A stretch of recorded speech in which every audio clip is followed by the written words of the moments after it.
नाटक आपण मैंने आयोजन करछंती एवं आपण मानक समस्त को जो माने आयोजक से मानक मोर गभीर श्रद्धा सम्मान जनाऊँची समस्त छात्र छात्री जो माने एठी अछंती हम ई आभासी कार्यक्रम रे हम सहित से मानक समस्त को मोर श्रद्धा जनाऊँची एवं आग्रह पाई मध्य बहुत धन्यवाद जनाऊँची जे आरंभ रु हम मानक परिचय देवा समय आपण आपण जोड़े सार आमको सब चिन्ह दौले से सार तो निजर सार होती जे होती डॉक्टर रामचंद्र बेहेरा सार सार मुझे कहूँ जे सामर पूज्य मोर गुरु मुझे निकट पाठ पढ़ी सत्य किंतु पाठ पढ़ा भली मोर सहित संपर्क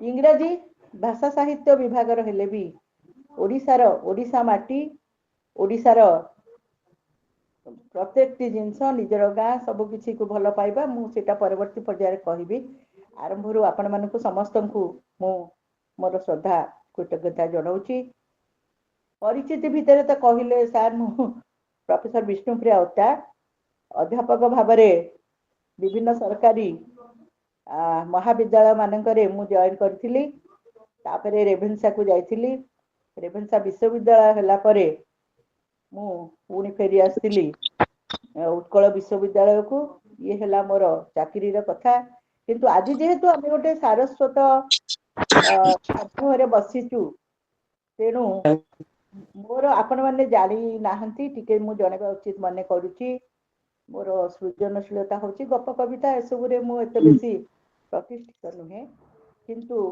कालिंदी चरण पाणिग्राही कथा साहित्य उपरे मु पीएचडी डिग्री करथिली ता मध्य कालिंदी चरण कथा साहित्य भाव में बहीटे हेची राजनैतिक उपन्यास भाव में मोर डिलीट ता बही हेई पारनी पर्यंत मयूरभंजर जनजाति और लोक साहित्य उपरे मोर गोटे सुंदर बहीटे रही आपण मैंने एथि मु कहूँ मो निज कथा कहवाई नुहे आपण मैंने जानिले अंततः किसी बहीपत्र संग्रह करें कथा साहित्यर कथनिका कथा दृष्टि कथा सृष्टि इत्यादि कथा साहित्य उपरे मोर अनेक आलोचना रही सबु जो छायावाद एक तुलनात्मक अध्ययन ता सहित बड़ बड़ अनुष्ठान नुहे मु 5 वर्ष धरी केंद्र साहित्य अकादेमी सदस्य थिली एवं विभिन्न पत्र पत्रिका मु लेखुची एवं मोर लेखा लेखी चली तेणु मोर कहबार उद्देश्य है जे मु मो निज परिचय आपण मानक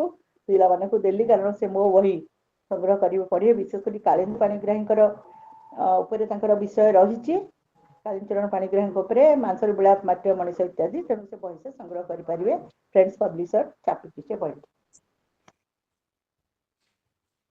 आज विशेष कथाटी होची मो पाई गोटे सौभाग्यर विषय मु सार को उपरे किछि एवं मु निश्चित रूप मु सौभाग्य मन करुची मु अनेक थर सार को विभिन्न जगार भेटी केन्द्रापड़ा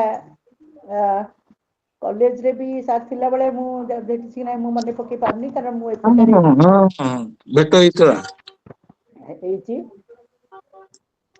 सार जे कि डॉक्टर रामचंद्र बेहेरा सांप्रतिक ओडिया कथा साहित्य रे रामचंद्र बेहेरा एक श्रद्धाशील नाम एक क्रांतिकारी प्रतिभा 1971 मसीहा प्रख्यात साहित्य पत्रिका नवरवि रे प्रकाशित शेष सूर्य रश्मि गल्परू बन्ही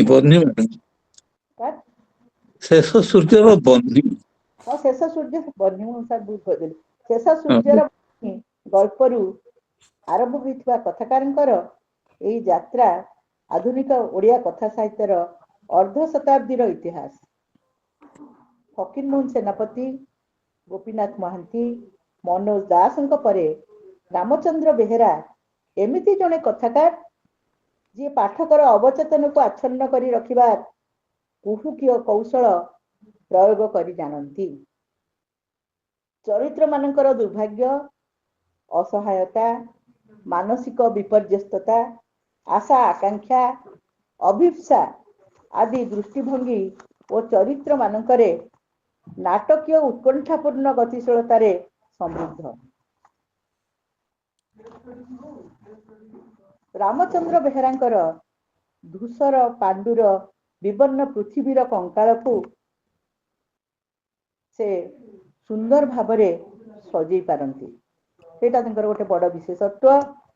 दिगंत प्रसारी श्यामल सबुजिमारे ताकू से सजाती, ता भितर न थाए पांडुरपण विवर्ण बा कंकाळसार जीवन। निष्ठुर पाषांड जल्लाद हृदय मध्यरे से प्रवाहित करि पारंती असरंती प्रेमर फल्गु। बाट हुडा लक्ष्मी छड़ा मानकू से श्रीयुक्त करि पारंती दाम्पत्यर रज्जुरे। तांको उपन्यासर भाववस्तु अवरुद्ध पहाड़ खोलरू प्रवाहित होइथुबा झरणाटीए भली स्वप्निल छलछल एवं घटनार प्रवहमानता उपस्थापनार काव्यिकता मध्यरे से लुचि रही थाए। जो चमत्कारिता लुचि रही थाए ताहा ही होचंती रामचंद्र बेहेरांकर उपन्यास को पाठकों निकट को आकर्षित करनबार ये गोटे प्रकार गोटे सृजन शक्ति बा कला।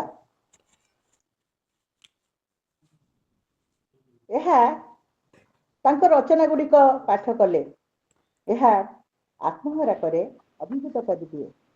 विशेष भाव गल्परे नारी प्रति एक भिन्न दृष्टिकोण देखा मिले। दुआर टपिले बाट दुआर टपिले बाट 2000 मसीह जो लिखिथिले निष्पत्ति प्रतिशोध समुद्र जहा फेराए किपरि लिया जाए निष्पत्ति निखोज अपराधी प्रतिशोध एठी आकाश आदि बहु उपन्यास रे सामाजिक वास्तवतार सह वामवादी चेतनार स्वर देखा मिलता है। वर्तमान आमे आसीबा कथाकार रामचंद्र बेहेरांकर निकट को 1945 मसीहा नवेम्बर मास 2 तारिख रे केन्दुझर जिलार घटगाँ अंतर्गत बरहाटीपुर ग्राम जन्म ग्रहण करथिले। श्रीयुक्त बेहेरा वृत्ति थिला अध्यापना और केन्द्रापड़ा स्वयंशासित महाविद्यालय अध्यापना तथा अध्यक्षता करी सुचारू रूपे कर्तव्य संपादन करी अवसर ग्रहण करती। जन छात्रवत्सल अध्यापक भावरे छात्र गहन से जेतिकी प्रिय जने बंधुवत्सल अध्यापक और प्रशासक तथा अध्यक्ष भावरे से बंधु और अध्यापक अध्यापिका महल रे सेतिकी प्रिय। पेशा अध्यापना निशा सृष्टिशील साहित्य सृष्टि सर्जना। जने सचोट प्रशासक एवं ओडिशा साहित्य एकाडेमी सभापति भावरे 2010 रु 2013 जाए कार्यभार तुलाइथिले।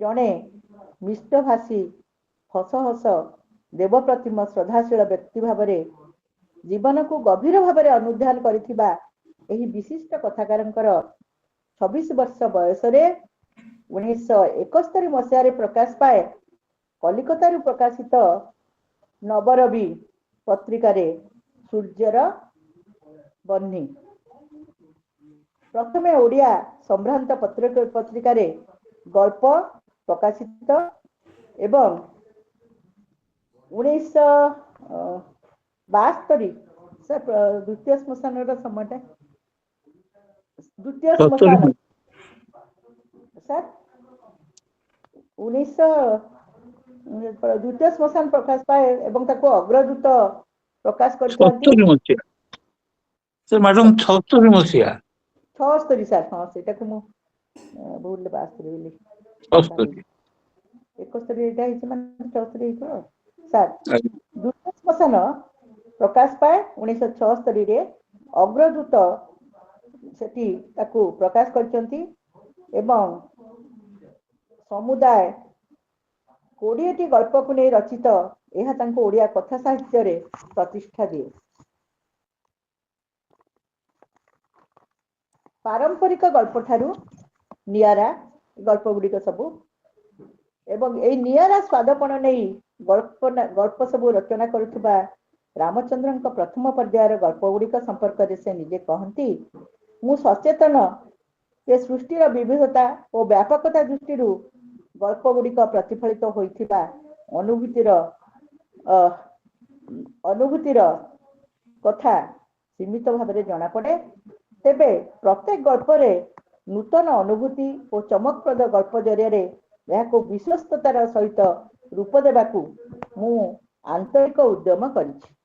ମାନେ ସେ ଗପ ଗୁଡ଼ିକ ଯୋଉ ଲେଖିଛନ୍ତି ଆରମ୍ଭ ସମୟରୁ ସେ କହୁଥିଲେ ଯେ ମୁଁ ଯାହା ଲେଖେ ବହୁତ କିଛି ବିବିଧତା ବ୍ୟାପକତା ସବୁ ରହିଛି, ସେଗୁଡ଼ିକ ମୁଁ ଲେଖିଥିବା ଅନୁଭୂତିର କଥାକୁ ମୁଁ ଲେଖେ, କିନ୍ତୁ ସେ ଯୋଉ ଅନୁଭୂତିକୁ କିଭଳି ଭାବରେ ମୁଁ ବିଶ୍ୱସ୍ତତା ଭିତରେ ମୁଁ ରୂପ ଦେବାକୁ ଚେଷ୍ଟା କରେ ଏବଂ ଜୀବନର ବହୁବିଧ ଜଟିଳତା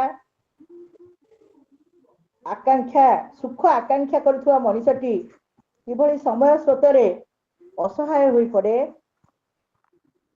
ନିଜ ପିଠିକୁ ମଧ୍ୟ ତାର ହାତ ପାଏ ନାହିଁ। ଜନ୍ମ ମୃତ୍ୟୁର ମଧ୍ୟସ୍ଥଳ ଏହି ଜୀବନର ରୂପରେଖକୁ ପରବର୍ତ୍ତୀ ପର୍ଯ୍ୟାୟରେ ରୂପ ଦେବା ପାଇଁ ପ୍ରୟାସ କରିଛନ୍ତି ଗାଳ୍ପିକ ଓ ସୃଷ୍ଟି କରିଛନ୍ତି ରାଶି ରାଶି ଗଳ୍ପ। ଅଚିହ୍ନା ପୃଥିବୀ, ଅବଶିଷ୍ଟ ଆୟୁଷ, 1987ରେ ସାରଳା ପୁରସ୍କାର ପ୍ରାପ୍ତ ଓଙ୍କାର ଧ୍ୱନି, ବଞ୍ଚି ରହିବା, ଭଗ୍ନାଂଶର ସ୍ୱପ୍ନ, ମହାକାବ୍ୟର ଫଟା କାନ୍ଥର ଗଛ, ଅସ୍ଥାୟୀ ଠିକଣା ଏବଂ କେନ୍ଦ୍ର ସାହିତ୍ୟ ଏକାଡେମୀ ପୁରସ୍କାର ପ୍ରାପ୍ତ ଗୋପପୁର, ଯୋଉଟା କି 2003 ମସିହାର, ସବୁଜିବାର ପରମାୟୁ, ବଟ ବୈକୁଣ୍ଠ, ବଡ଼ ମାୟାବୀ ଜୀବ, ଶୁଭାନନ୍ଦର ଗୀତ, କୋଟି ବସ୍ତ୍ର ଇତ୍ୟାଦି ଇତ୍ୟାଦି। ଓଡ଼ିଶା ସାହିତ୍ୟ ଏକାଡେମୀ ପୁରସ୍କାର ପ୍ରାପ୍ତ ଅଭିନୟର ପରିଧି ମଧ୍ୟ ତାଙ୍କୁ ଜଣେ ବିଶିଷ୍ଟ କଥାକାରର ସ୍ୱୀକୃତି ପ୍ରଦାନ କରିଛି। ବହୁ ଏଯାବତ୍ ବହୁ ପ୍ରକାର ପୁରସ୍କାର, ଅତିବଡ଼ି ଜଗନ୍ନାଥ ଦାସ ପୁରସ୍କାର ପାଇଛନ୍ତି। ତେଣୁ ବହୁ ପୁରସ୍କାରରେ ପୁରସ୍କୃତ, ସମ୍ବର୍ଦ୍ଧିତ, ସମ୍ମାନିତ। ତେବେ ମୁଁ ଆସୁଛି ସ୍ୱାଧୀନତା ପରବର୍ତ୍ତୀ କାଳର କଥା ସାହିତ୍ୟରେ ବହୁ କୃତବୋଧ୍ୟ କଥାକାରଙ୍କ ମଧ୍ୟରେ ଶ୍ରୀଯୁକ୍ତ ରାମଚନ୍ଦ୍ର ବେହେରା ଅନ୍ୟତମ। ସମକାଳର ବାସ୍ତବତାକୁ, ଗ୍ରାମ୍ୟ ଜୀବନକୁ, ମଣିଷ ମନର ଗହନ କଥା, ମଣିଷର ଆତ୍ମ ଅନ୍ୱେଷାବୋଧ, ଶୂନ୍ୟତାବୋଧ, ଅବକ୍ଷୟ ଓ ଯୌନ ପୀଡ଼ନର ଅନ୍ତର୍ଦାହ, ଜୀବନ ସଙ୍କଟ, ଫ୍ରଏଡୀୟ ମନୋବିଜ୍ଞାନ, ସ୍ଥିତିବାଦୀ ଜୀବନ ଜିଜ୍ଞାସା, ସେ କାଳର କ୍ଷୁଦ୍ର ଗଳ୍ପରେ ଯୋଉ ପ୍ରକାଶ ପାଇଛି, ମଣିଷର ଚେତନାକୁ ସ୍ପନ୍ଦିତ କରୁଥିବା ବହୁ ଅବବୋଧ, ଯାହାକି ଗଳ୍ପ ସାହିତ୍ୟ ଅଙ୍ଗୀଭୂତ କରିଛି।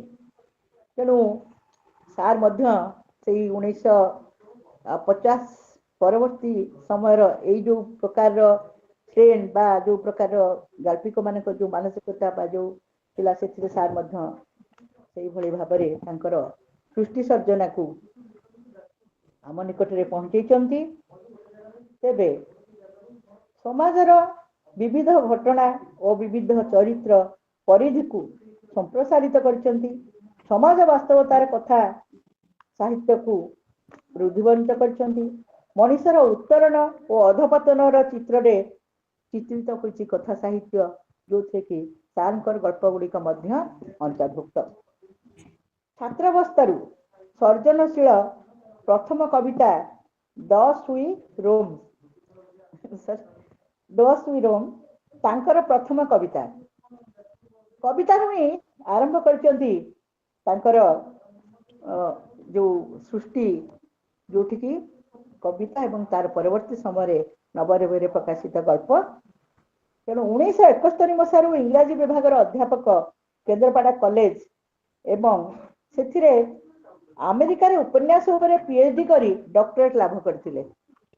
ତେଣୁ ଆପଣମାନେ ଯୋଉମାନେ ମୋର ଛାତ୍ରଛାତ୍ରୀ ମାନେ ଶୁଣିଛନ୍ତି ବା ସାର୍ ମାନେ ସବୁ ଶୁଣୁଛନ୍ତି, ସାର୍ ମ୍ୟାଡମ୍ ମାନେ, ମୋ କହିବା କଥା ହଉଛି, ସାର୍ କେବଳ ଇଂରାଜୀ ଅଧ୍ୟାପକ ବା ପ୍ରାଧ୍ୟାପକ ବା ଅଧ୍ୟକ୍ଷ ଯେଉଁ ଥିଲେ ସେ ଭାବରେ ଯେ ତାଙ୍କର ସୃଷ୍ଟିଶୀଳତା ରହିଛି ତା ନୁହେଁ। ଇଂରାଜୀ ଓଡ଼ିଆ ଉଭୟରେ ସାର୍ ସୁନ୍ଦର ଭାବରେ ଲେଖନ୍ତି। ବହୁ ଆଲୋଚନା ବହୁ ସମାଲୋଚନା ମଧ୍ୟ ଲେଖିଛନ୍ତି ଗପ କବିତା ଇତ୍ୟାଦି ସବୁ ଉପରେ। ଏବଂ ସେ ନିଜେ କହନ୍ତି ଗୋଟେ ସାକ୍ଷାତକାରରେ, ମୋର ଜଣେ ଛାତ୍ରୀ ତାଙ୍କ ନିକଟରେ ତାଙ୍କ ଉପରେ କରୁଥିଲା PhD, ତେଣୁ ସେଇ ସାକ୍ଷାତକାରରେ ସେ କହିଥିଲେ ଯେ ତାଙ୍କର ପ୍ରିୟ ଲେଖକ ହଉଛନ୍ତି ସେକ୍ସପିୟର ଏବଂ କାଳିଦାସ ମଧ୍ୟ ତାଙ୍କର ପ୍ରିୟ ଲେଖକ, ଅତିବଡ଼ି ଜଗନ୍ନାଥ ଦାସ ମଧ୍ୟ ତାଙ୍କର ପ୍ରିୟ ଲେଖକ। ତାଙ୍କର ବ୍ୟକ୍ତିଗତ ଜୀବନରେ ସୃଷ୍ଟ ଏକ ଉତ୍ତରିତ ଭାବ ଚେତନାକୁ ଅବଲମ୍ବନ କରି ଐଶ୍ୱର୍ଯ୍ୟବନ୍ତ ହେଇଛନ୍ତି। ସ୍ୱପ୍ନରେ ସେ ଅନେକ ବାର ଦେଖିଛନ୍ତି ରତ୍ନବେଦୀରେ ଶ୍ରୀ ଜଗନ୍ନାଥଙ୍କୁ, କେତେବେଳେ କେତେବେଳେ ପୁଣି ସାଇ ବାବାଙ୍କୁ। ନିଜର ଜନ୍ମ ମାଟି ଗାଁ ତାଙ୍କର ଅତି ପ୍ରିୟ। ଜନ୍ମମାଟିର ଆକର୍ଷଣ ତାଙ୍କ ଲେଖନୀକୁ ସର୍ଜନଶୀଳ କରିଛି। ବହି ଭାବରେ ଅତିବଡ଼ି ଜଗନ୍ନାଥ ଦାସଙ୍କର ଭାଗବତ ତାଙ୍କର ଖୁବ୍ ପ୍ରିୟ। ଭଗବାନଙ୍କର ମହିମା ସହ ଐଶ୍ୱର୍ଯ୍ୟ ଭାବନା ସହ ବାସ୍ତବତାର ସ୍ୱର ତାଙ୍କ ରଚନାକୁ ବେଶ ମହିମାମୟ କରିଛି। ପ୍ରାଚ୍ୟ ମନୀଷୀମାନେ ତାଙ୍କ ଜ୍ଞାନ ଓ ବିବେକକୁ ବିସ୍ତାରିତ କରିଛନ୍ତି। କବିତା ଗଳ୍ପ ନାଟକ କଥା ତ କହୁଥିଲି, ସବୁ ଆଲୋଚନା କରିଛନ୍ତି। କଥା ସାହିତ୍ୟ ନିମନ୍ତେ ସେ ବହୁ ଭାବରେ ସ୍ୱୀକୃତି ଲାଭ କରିଛନ୍ତି। ସେ ନିଜେ କହନ୍ତି ଗୋଟେ ଥିଲା ବାଲା ଘରେ ଜନ୍ମ ନେଇଥିଲେ, ବାପା ଚାଲିଗଲା ପରେ ସେ ଅଞ୍ଚଳରେ ସମସ୍ତେ କହିଲେ ଆମ ଅଞ୍ଚଳର ଦୀପ ଲିଭିଗଲା। ଏବଂ ପରବର୍ତ୍ତୀ ସମୟରେ ମା ଚାଲିଗଲା ପରେ ଆମ ଗାଁର ଭାତ ହାଣ୍ଡି ଚାଲିଗଲେ। ତାମାନେ ଏଇଭଳି ଭାବରେ ସେ ଯୋଉ ପରିବାରରେ ଜନ୍ମଗ୍ରହଣ କରିଥିଲେ ସେ ପରିବାରର ଏଇଭଳି ଗୋଟେ ମର୍ଯ୍ୟାଦା, ଏଇଭଳି ଗୋଟେ ସମ୍ମାନ ଥିଲା। ତାଙ୍କର ଜେଜେବାପା ବୁଝୁଥିଲେ ଶୋଇବା ପୂର୍ବରୁ ଯେ ଆମ ଗାଁରେ ଆମ ଅଞ୍ଚଳରେ କିଏ ଯାଇ କେହି ଉପାସରେ ଶୋଇନାହିଁ ତ, ସମସ୍ତେ ଖାଇ ପିଇ ଶୋଇଛନ୍ତି ତ। ଏଇଭଳି ଭାବରେ ପରିବାର ଯୋଉଠି, ସେଇ ପରିବାର ଭିତରେ ନିଶ୍ଚିତ ରୂପେ ତାଙ୍କର ମାନସିକତା ସେଇଭଳି ରହିବ। ଏବଂ ଜଣେ ମହିମାମୟୀ ମାଙ୍କର ପ୍ରଭାବ ପ୍ରକଟିତ ହେଉଛି ତାଙ୍କର କଥା ସାହିତ୍ୟରେ। ସେ କହନ୍ତି ଯେ ମୋ ମାଙ୍କ ଭଳି, ମୁଁ ସେଇଥିପାଇଁ ଟିକେ ନରମ ହେଇ ପଡ଼ିଲି।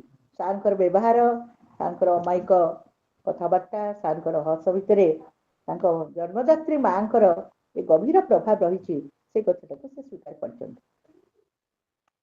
ଜନ୍ମମାଟି ମା, ଜନ୍ମମାଟି ଗାଁ, ଜନ୍ମଦାତ୍ରୀ ମା, କର୍ମଭୂମି କେନ୍ଦ୍ରାପଡ଼ା, ତାଙ୍କୁ ଦେଇଛି ସର୍ଜନ ମୂର୍ଚ୍ଛନା।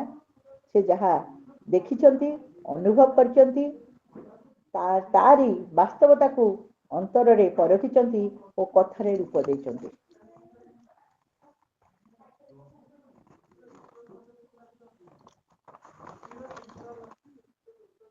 ଦ୍ୱିତୀୟ ଶ୍ମଶାନରେ 20ଟି ଗଳ୍ପ ରହିଛି।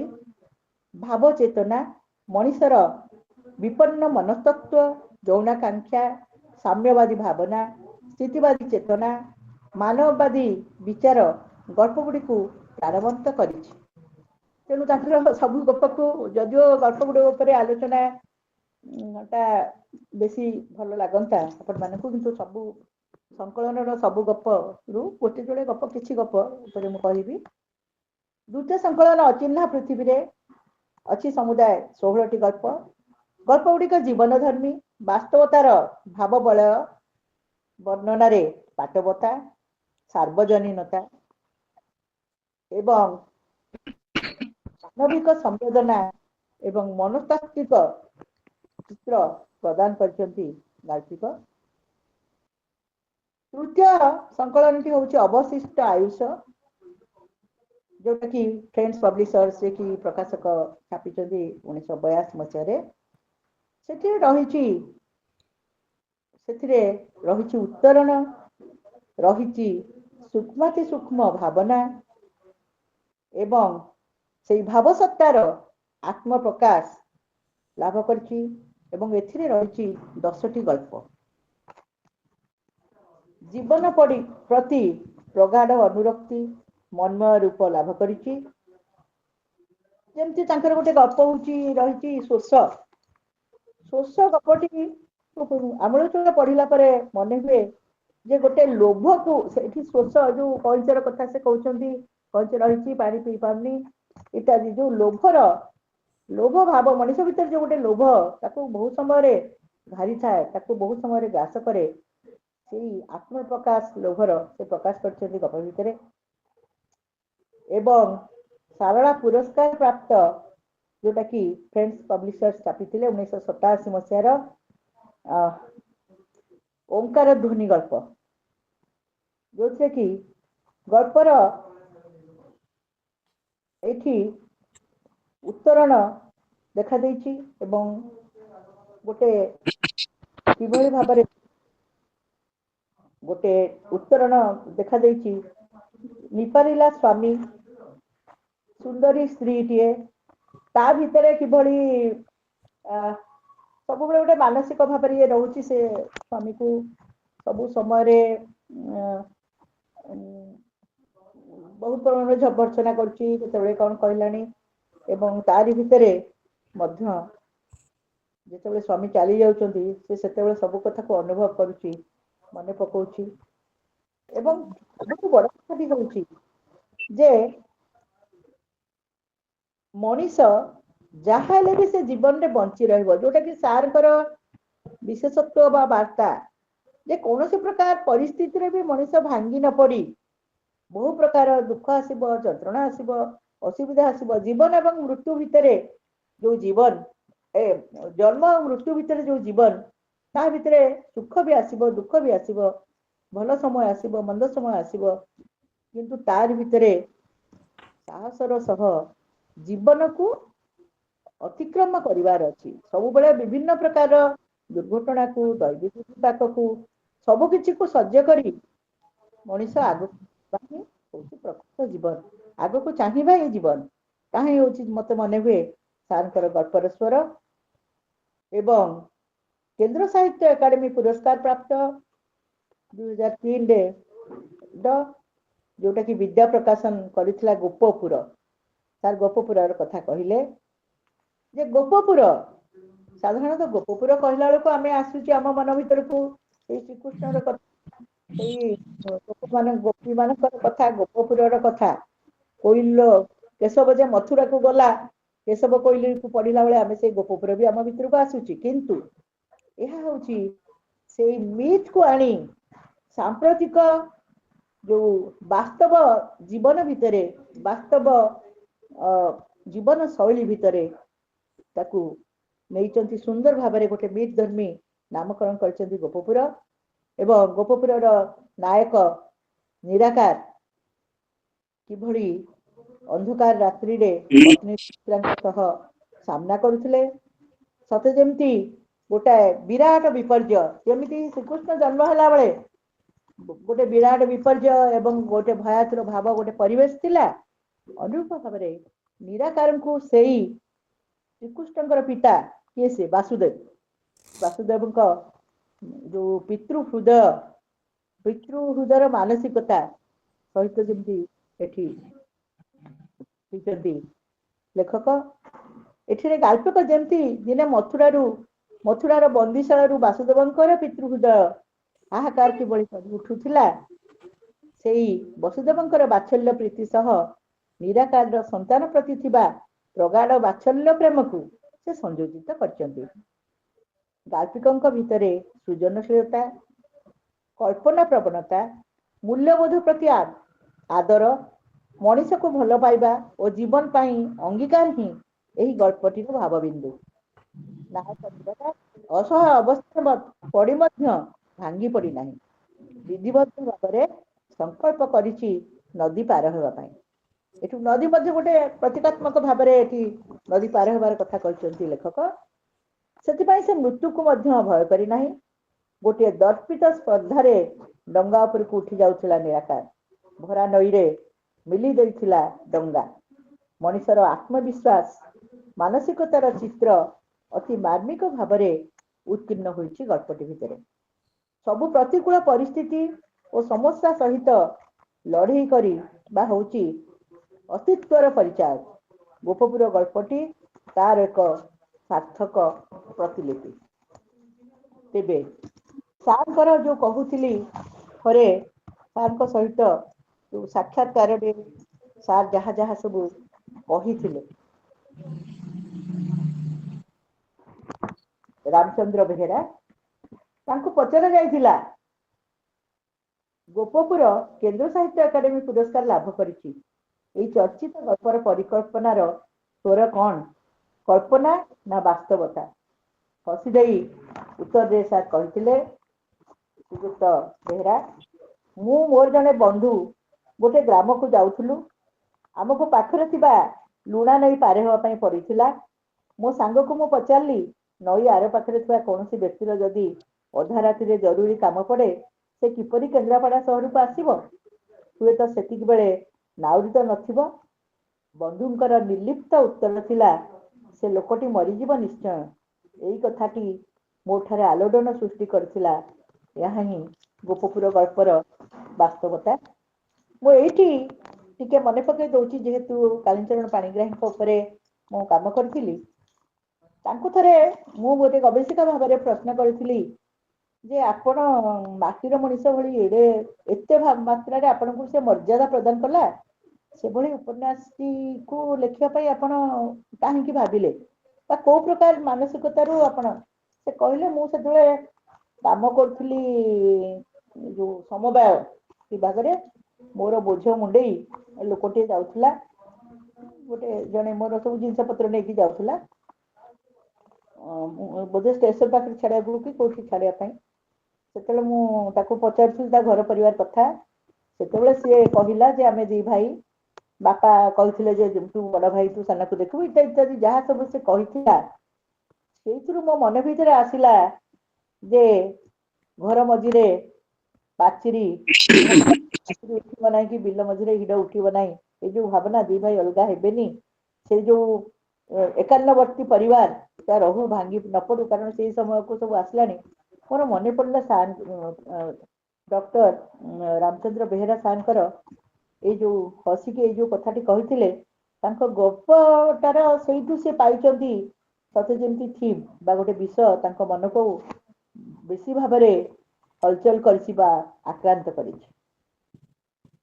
ଏବଂ ସାର୍ କହିଥିଲେ ପ୍ରଶ୍ନରେ, ସେ ଭଲ ପାଆନ୍ତି ମାଙ୍କୁ, ଗାଁକୁ, ଭାଗବତ ପୋଥିକୁ ପଢିବାକୁ, ସମୁଦ୍ରକୁ, ରାଧାକୃଷ୍ଣଙ୍କୁ, ସେକ୍ସପିୟରଙ୍କୁ ଏବଂ ଶୀତଦିନ ହାଟରେ ଛନଛନିଆ ସବୁଜ କଅଁଳିଆ ପରିବା କିଣିବାକୁ।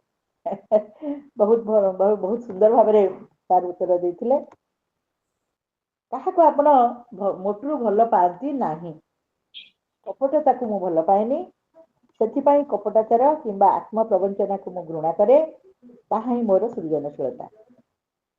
ଏବେ କୋଉ କଥା ତାଙ୍କର ନିଜେ ଯେତେବେଳେ ସେ ତାଙ୍କ ଅଭିଭକ୍ତିଟାରେ କହୁଛନ୍ତି, ସେଇଥିପାଇଁ ମୁଁ ଆପଣମାନଙ୍କ ନିକଟରେ ତାକୁ କହୁଛି ଯେ ଆପଣ ଗଳ୍ପ ମାନଙ୍କର ମୁଖ୍ୟତଃ କୋଉ କଥାକୁ ଦର୍ଶେଇବାକୁ ଚାହାନ୍ତି? ତିଷ୍ଠି ରହିବା ପାଇଁ, ପରିପୂର୍ଣ୍ଣ ଜୀବନ ହାସଲ କରିବା ପାଇଁ ପରିସ୍ଥିତି ଯୋଗୁ ମଣିଷ କ୍ଷତ ବିକ୍ଷତ ହେଇପାରେ, ଦିଗଭ୍ରଷ୍ଟ ମଧ୍ୟ ହେଇପାରେ, କିନ୍ତୁ ସେ ପୁଣି ସାଧନା ଆରମ୍ଭ କରେ ନିଜକୁ ବିକଶିତ କରିବା ପାଇଁ। ଏଇ ଭାବନାକୁ ପ୍ରକାଶ କରିବାର ବ୍ୟାକୁଳତା ହିଁ ଆମ ସଭ୍ୟତା, ସଂସ୍କୃତି ଓ କଳାକୁ ରୁଦ୍ଧିବନ୍ତ କରିଛି। ଏସବୁକୁ ମୁଁ ମୋ ଗଳ୍ପ ମାଧ୍ୟମରେ ଦର୍ଶାଇବାକୁ ଚାହୁଁଛି। ତେଣୁ ପିଲାମାନେ ବା ଆପଣମାନେ ସମସ୍ତେ ଅନୁଭବ କରିପାରିବେ ଯେ କୋଉ ପ୍ରକାରର ମାନସିକତାରେ ଶ୍ରୀଯୁକ୍ତ ବେହେରାଙ୍କର ଗଳ୍ପ ସବୁ ସୃଷ୍ଟ। ତେବେ ଗଳ୍ପ ରଚନାରେ କାହିଁକି ନିର୍ଦ୍ଦିଷ୍ଟ ହେଲେ ପଚାରିଲା ବେଳେ ଜଗତ ଓ ପୃଥିବୀ ସମ୍ପର୍କରେ ଉତ୍ତରରେ କହିଥିଲେ, ଅନୁଭୂତିର ପ୍ରକାଶ ନିମିତ୍ତ ଗଳ୍ପ ରଚନା ମୋ ପାଇଁ ଏକ ଆବେଗମୟ ମାଧ୍ୟମ। ମୁଁ ସଚେତନ ଯେ ସୃଷ୍ଟିର ବିବିଧତା ଓ ବ୍ୟାପକତା ଦୃଷ୍ଟିରୁ ଗଳ୍ପ ଗୁଡିକରେ ପ୍ରତିଫଳିତ ହୋଇଥିବା ଅନୁଭୂତିର ଦିଗ୍ବଳୟ ସୀମିତ ଜଣା ପଡିପାରେ। ତେବେ ପ୍ରତ୍ୟେକ ନୂତନ ଅନୁଭୂତି ଅତୁଳନୀୟ ଓ ଚମତ୍ପ୍ରଦ। ଗଳ୍ପ ଜରିଆରେ ଏହାକୁ ମୁଁ ବିଶ୍ୱସ୍ତତାର ସହିତ ରୂପ ଦେବା ପାଇଁ ଆନ୍ତରିକ ଉଦ୍ୟମ କରିଛି।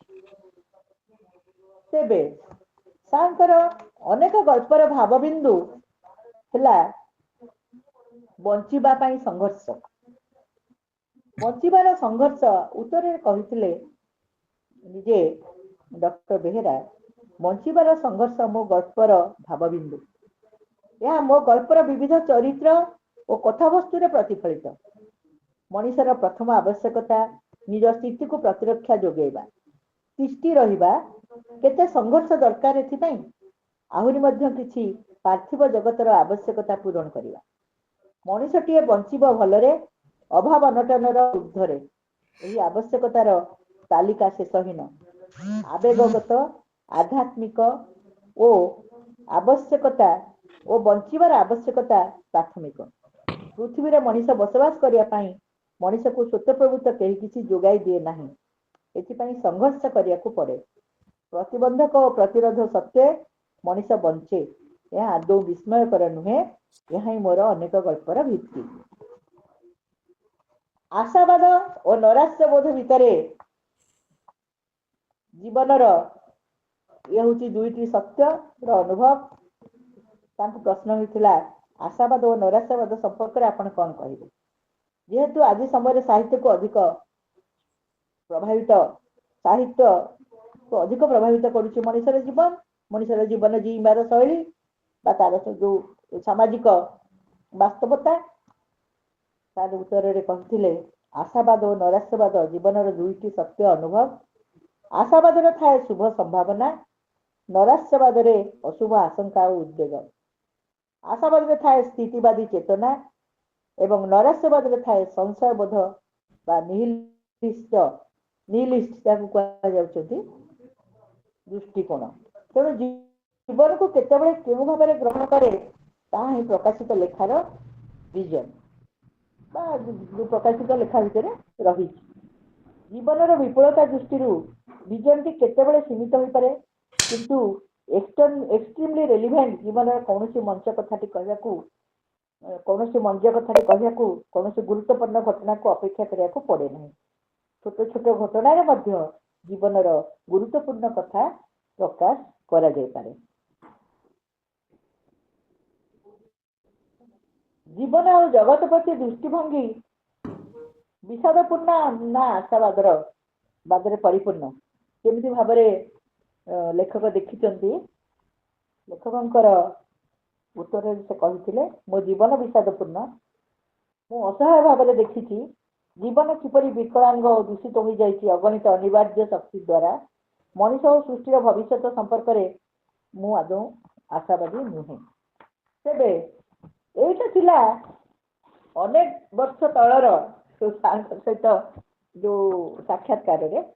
ତା ଭିତରେ ପୁଣି ମଧ୍ୟ ସମୟ ବଦଳିଛି। ଆ ଭିତରେ ପରିବର୍ତ୍ତିତ ସମାଜରେ ସେଇ ଯୋଉ ସମାଜ ବାସ୍ତବତାକୁ ନେଇ ନାରୀ ପ୍ରତି ଯୋଉ ଚିନ୍ତାଧାରା ତାଙ୍କର ରହିଛି, ସବୁ ଗପ ସବୁ ଉପନ୍ୟାସ ଭିତରେ ଆପଣ ଦେଖିବେ। ତା ଭିତରେ କିଛି ମୋ ଅଙ୍ଗରେ ବି ଜଣେ ପିଲା କରିଥିଲା ବାମବାଦୀ ଚେତନା ଉପରେ ସେ କାମ କରିଛି ଝିଅଟିଏ। ତେଣୁ ଦୁଇ ଜଣ ମୋ ପାଖରେ ତାଙ୍କର କାମ କରିଛନ୍ତି। ତେଣୁ ମୁଁ ଆଶା କରୁଛି ଯେ ଆପଣମାନଙ୍କର ଆଉ ବେଶୀ ସମୟ ମୁଁ ନେବି ନାହିଁ। ମୁଁ ଯେତିକି ଭାବିଥିଲି ଯେ ଏତିକି ବିଷୟ ମୁଁ ତାଙ୍କ ଉପରେ କହିପାରିବି ମୁଁ କହୁଛି। ତେଣୁ ଆଉ କିଛି ଯଦି ମୋର ତ୍ରୁଟି ରହିଯାଇଛି ସାର୍ଙ୍କ ସମେତ ଆପଣମାନେ ମୋତେ କ୍ଷମା କରିବେ। ତେଣୁ ମୁଁ ଏଇଠି ରହୁଛି। ସାର୍ଙ୍କୁ ପ୍ରଣାମ ଜଣାଉଛି, ଆପଣମାନଙ୍କୁ ଶ୍ରଦ୍ଧା ଏବଂ ଭଲ ପାଇବା ଦେଇ ରହୁଛି। ଧନ୍ୟବାଦ।